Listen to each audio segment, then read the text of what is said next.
Hello les gars, j'espère que vous allez bien, moi ça va. Nouvelle vidéo. Nous sommes à la fin de l'année, aujourd'hui nous allons parler du bilan de l'année 2022. Chaque fin d'année, c'est important en fait de faire un bilan sur tout ce qui s'est passé dans l'année. Et pour cela, je vais vous aider à travers 4 types de domaines qu'on peut exploiter dans un bilan de son année. Je vais définir c'est quoi un bilan annuel. C'est le fait de faire le point de tout ce qui s'est passé dans l'année, depuis janvier jusqu'à novembre, passons dans novembre. Et de noter les zones de pic, c'est-à-dire tout ce qui était bien, tout ce qui n'a pas été bien. Et essayer de comparer avec l'année dernière afin de pouvoir s'améliorer. Je vais vous expliquer comment faire un bilan. Moi, j'ai mis 5 points qu'on peut développer au fur et à mesure. Le premier point, c'est l'état des lieux. L'état des lieux, c'est quoi? C'est essayer de mettre par écrit, sur papier ou sur tablette, peu importe, tout ce qui s'est passé dans l'année. Du début qu'à la fin, il y a eu ça. J'étais à l'école, j'ai validé mon diplôme, j'ai fini mes études, j'ai trouvé du travail, j'ai changé de lieu de vie. Faire un bilan en fait de tout ce qu'on a pu vivre de janvier jusqu'à novembre. Du coup, tu fais le bilan de tout ce qui s'est passé du début qu'à la fin. Tu le fais par écrit. Par écrit, c'est plus simple. Tu vas faire des sous-groupes. Par exemple, j'ai mis côté spirituel. Par exemple, est-ce que tu as été proche de Dieu? Est-ce que tu avais une relation avec Dieu? Est-ce que tu priais tous les jours? Ou pas du tout? Ou une fois en passant? Est-ce que tu disais ta Bible régulièrement ou pas du tout une fois en passant? Est-ce que tu allais à l'église? Est-ce que tu avais une communauté, enfin, tu participais à la communion fraternelle? Est-ce que tu étais accompagné spirituellement par quelqu'un? Est-ce que tu mettais en pratique tous les enseignements que tu recevais durant toute l'année?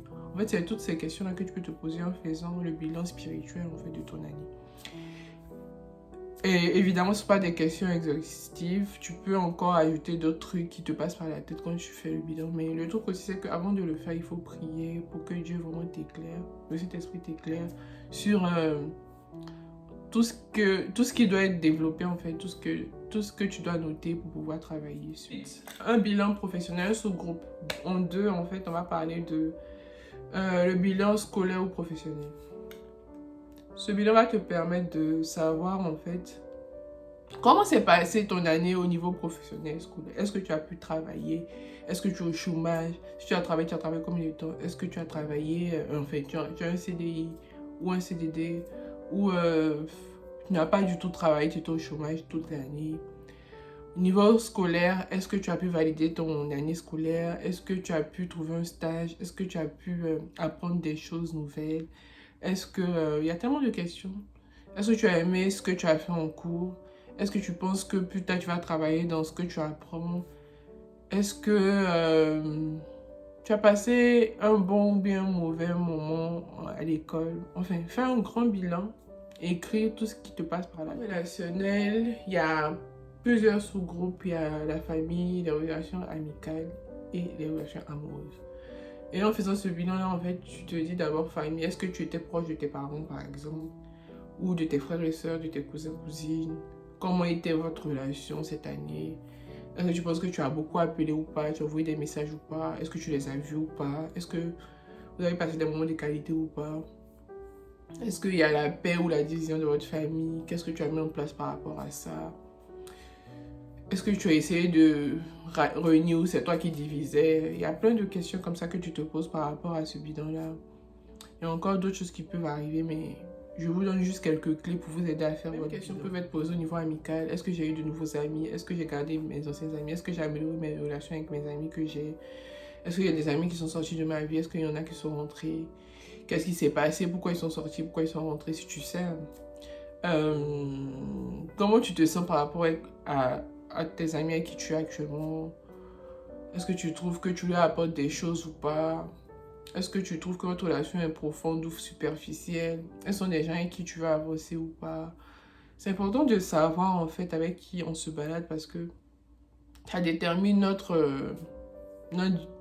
but, enfin. Ça nous montre si on est dans le bon chemin ou pas. Ce sont des personnes qui nous aident à avancer ou pas. Ce sont des personnes qui nous poussent vers le bas et tout. Donc oui, c'est important de faire ce bilan-là.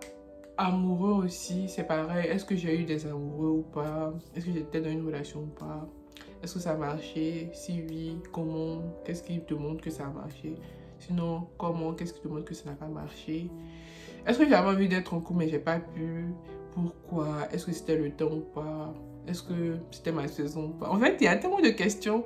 Et essayer à l'aide du Saint-Esprit de développer en fait toutes ces questions-là, de trouver des réponses, de pouvoir en fait savoir comment mieux se positionner par rapport à l'année prochaine, par rapport à toutes ces relations-là. Est-ce que je dois améliorer mes relations avec ma famille ou pas?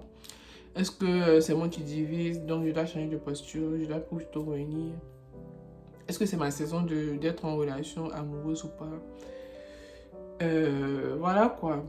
C'est vraiment le temps de s'asseoir. On est à un mois de décembre, c'est-à-dire bientôt on sera en 2023, pour faire un bilan et pour repartir de plus belle, pour pouvoir en fait commencer une année avec des objectifs clairs, visibles, qu'on pourra atteindre en fait au fur et à mesure. Il y a un trait par rapport en 4, la santé émotionnelle et physique. Je trouve que c'est important en fait de faire ce bilan-là parce que si tu as été malade toute l'année, c'est qu'il y a un problème. Peut-être tu ne manges pas bien, tu fais pas de sport, tu es toujours dans les fast-food, tu es toujours dans dans la nourriture trop grasse, tu prends pas le temps de prendre soin de ta santé physique, de courir, de boire de l'eau, de manger des légumes, des fruits. Il y a tout ça en fait qui fait que tu peux être tout le temps malade ou la saison, tu n'es pas habillé correctement pour ne pas attraper froid ou peut-être tu es habillé trop chaud, je sais pas, trop chaud. Peu importe en fait, tu dois trouver, tu dois pouvoir te regarder et te dire en fait qu'est-ce qui a fait que j'étais malade, pourquoi j'étais malade, Au niveau émotionnel, santé mentale, est-ce que tu allais bien émotionnellement? Est-ce que tu étais joyeuse tout le temps, ou tu étais tout le temps triste, ou c'était des pics, ça monte, ça descend, je suis contente aujourd'hui, demain je suis fâchée, je pleure, je crie, je remonte.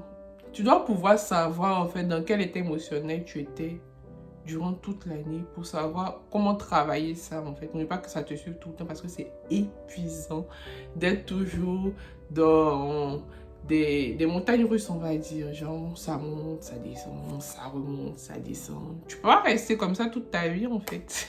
Surtout si tu es appelé à te marier un jour, bien à avoir des enfants ou à avoir un travail. Tu vas pas être dans les pics, monter, descendre tout le temps. Tu dois pouvoir, en fait, gérer tes émotions, gérer ta façon de voir les choses, gérer ta façon d'appréhender les problèmes parce qu'il y en aura toujours. Et puis, rester dans l'optique d'être toujours de bonne humeur, en mode ok, il se passe ça dans ma vie, mais vas-y, je reste positive, je regarde à Dieu, je crois en ses promesses, je sais qu'il a des bonnes choses pour ma vie et ça va passer en fait. Et que quand on fait pas de bilan, plus les années passent, plus on est dans cette spirale-là, on se remet pas compte qu'on a une santé mentale en dents de scie, ça monte, ça descend, ça monte, ça descend. Et 5 ans, 10 ans, tu es toujours dedans, rien ne change, tu te sens mal et tout. Donc c'est important de travailler ça. C'est pour ça que je me suis dit, je vais faire une vidéo comme ça pourra aider quelqu'un. Il faut faire aussi en dernière position, en 5, un bilan des projets perso. Par exemple, tu t'étais donné cette année d'ouvrir une entreprise et tu t'es rendu compte que en novembre, tu n'as toujours pas ouvert ton entreprise. Tu n'es même pas allé chercher en fait comment on ouvre une entreprise. Tu t'es pas formé par rapport à ça. Tu sais toujours rien dessus, mais tu étais censé ouvrir cette année. Donc, ça peut être aussi un truc que tu dois travailler dessus en mode je voulais ouvrir une entreprise en 2022. Je ne l'ai pas fait. Mais il faut que je m'informe sur comment on ouvre une entreprise, comment on gère des salariés, comment on gère les produits, la com, les promos et tout. Pour que l'année prochaine, au moins, ça soit un truc carré et que je puisse vraiment l'ouvrir. Je ne sais pas si vous voyez, mais un peu, c'est dans ce sens-là, quoi. Pour pouvoir travailler, en fait, tout ce qui n'a pas été fait et pour le remettre à l'année prochaine. dans le but d'atteindre les objectifs. Voilà ce que j'avais à dire par rapport à faire un bilan. Je sais que c'est un peu compliqué de le faire, ça prend beaucoup de temps. Tu as besoin d'au moins 1 heure ou 2 pour faire un bilan total de ta vie, mais c'est nécessaire parce que moi je me dis qu'on ne peut pas rentrer dans une nouvelle année avec les mêmes défis, les mêmes problèmes, les mêmes non-accomplissements, les mêmes choses qu'on traîne depuis 2, 3, 4, 5, 10 ans, quoi. 2023 doit être une année où on s'accomplit. 2023 doit être une année où on va quelque part, on n'est pas toujours dans le flou. Et les bilans nous aident beaucoup. Terminé. Quand tu finis de faire ton bilan, essaie de te fixer des objectifs pour 2023.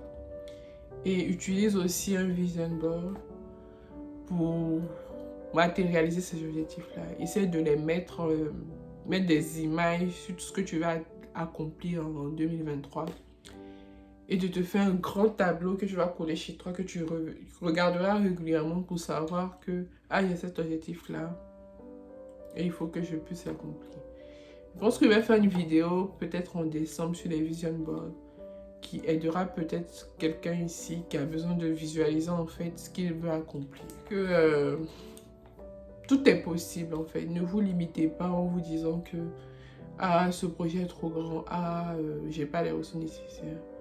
Vous avez au moins la capacité de rêver comme tout le monde. Donc rêvez grand et essayez de les matérialiser en mettant sur des vision boards plutôt.